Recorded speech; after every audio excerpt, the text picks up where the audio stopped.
Assalamualaikum warahmatullahi wabarakatuh. Bismillahirrahmanirrahim. Subhanallah walhamdulillah wa la ilaha illallah wallahu akbar. La haula wa la quwata illa billahil aliyyil azim. Awal datangnya dari Allah, awal kejadian alam dan isinya dari Nur Muhammad. Adam sebagai pembawa bibit dan Siti Hawa tempat tumbuhnya biji. Bagai contoh, bila bibit jagung ditanam, maka yang tumbuh akan tetap jagung. Bila bibit Adam yang ditanam, maka yang berkembang biak adalah anak cucu Adam, keturunan Adam, yaitu laki-laki dan Siti Hawa sebagai perempuan, bapak dan ibu kita. Maka bertebaranlah manusia di bumi Allah ini.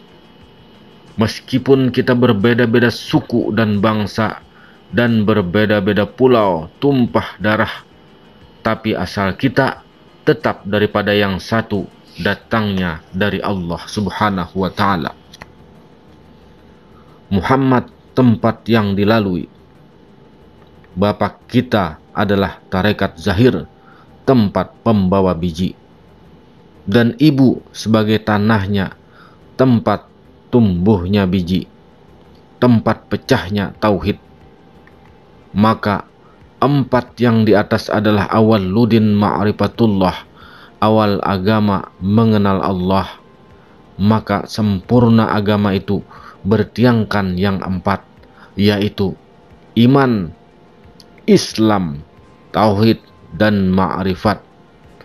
Siapapun kita tidak boleh menyakiti hati orang lain, karena kita adalah satu. Sakit rasanya di kita, maka sakit juga rasanya pada orang lain. Inilah yang harus kita jaga, supaya kita menemukan muara dari lautan ilmu ahadiyah.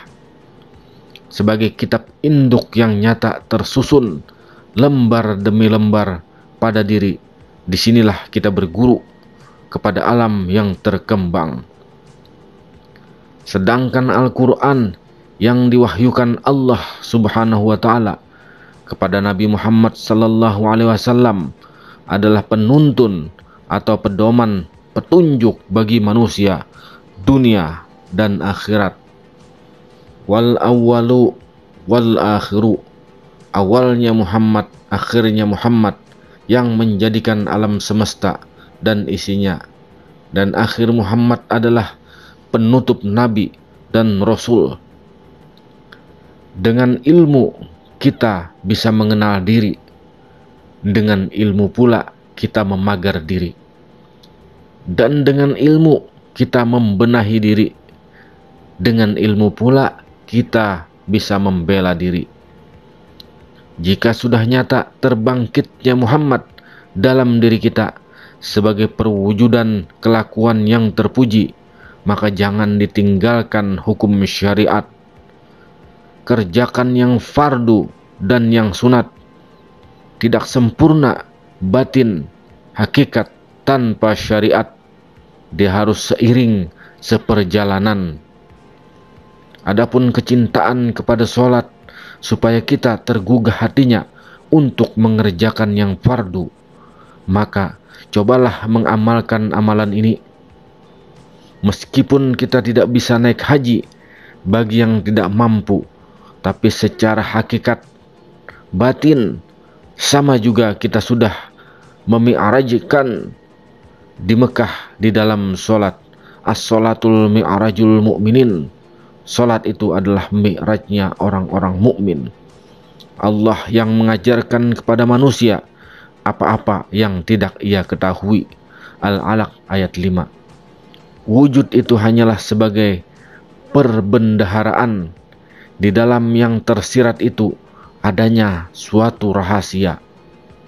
Dan di dalam rahasia itu adalah aku, Allah, alif lam lam ha, tubuh, hati, nyawa, dan rahasia.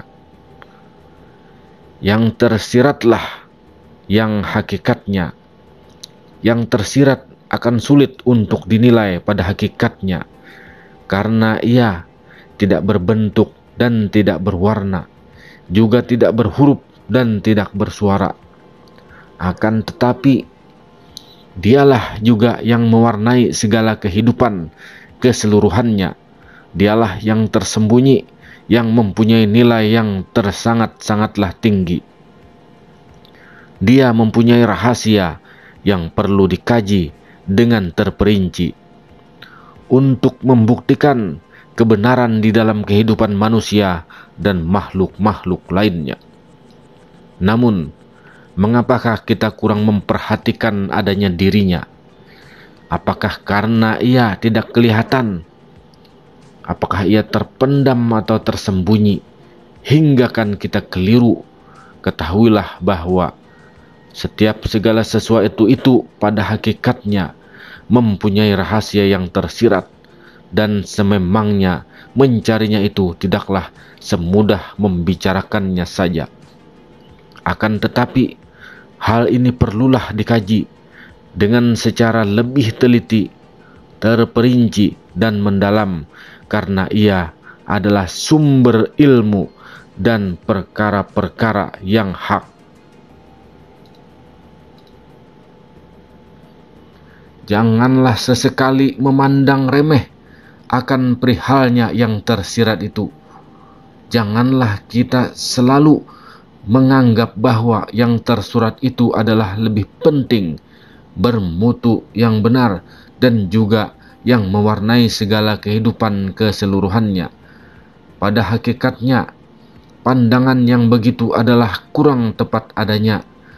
Oleh karena itu, marilah kita mempelajari serta mengkaji dengan lebih terperinci akan setiap zarah yang terlihat maupun yang tidak terlihat, karena apa-apapun yang terlihat itu pada hakikatnya adalah bayangan saja daripada rahasia ilmu tersiratnya. Demikian sahabat-sahabatku, teman-temanku, dimanapun kalian berada. Mudah-mudahan ini dapat bermanfaat untuk kita semua dan keluarga dunia dan akhirat. Assalamualaikum warahmatullahi wabarakatuh.